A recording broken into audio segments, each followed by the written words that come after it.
Sejarah singkat Kepolisian Republik Indonesia dari masa ke masa.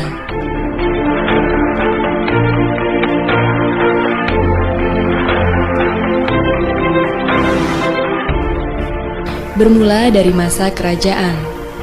Bibit awal mula terbentuknya kepolisian sudah ada pada zaman Kerajaan Majapahit. Pada saat itu, Pati Gajah Mada membentuk pasukan pengamanan yang disebut dengan Bayangkara, yang bertugas melindungi raja dan kerajaan. Maka dari itu, hingga saat ini sosok Gajah Mada merupakan simbol kepolisian Republik Indonesia. Dan sebagai penghormatan, Polri membangun patung Gajah Mada di depan kantor Mabes Polri dan nama Bayangkara dijadikan sebagai nama pasukan kepolisian.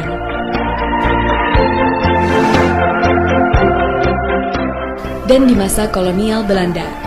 Pada masa kolonial Belanda, pembentukan pasukan keamanan diawali oleh pembentukan pasukan-pasukan jaga yang diambil dari orang-orang pribumi untuk menjaga aset dan kekayaan orang-orang Eropa di Hindia Belanda pada waktu itu.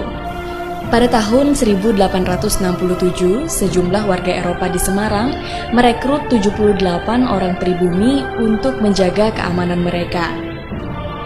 Pada masa Hindia Belanda terdapat bermacam-macam bentuk kepolisian, seperti polisi lapangan, polisi kota, polisi pertanian, polisi pamong praja, dan lain-lain. Sejalan dengan administrasi negara waktu itu, pada kepolisian juga diterapkan pembedaan jabatan bagi bangsa Belanda dan pribumi. Pada dasarnya, pribumi tidak diperkenankan menjabat bintara, inspektur, dan komisaris.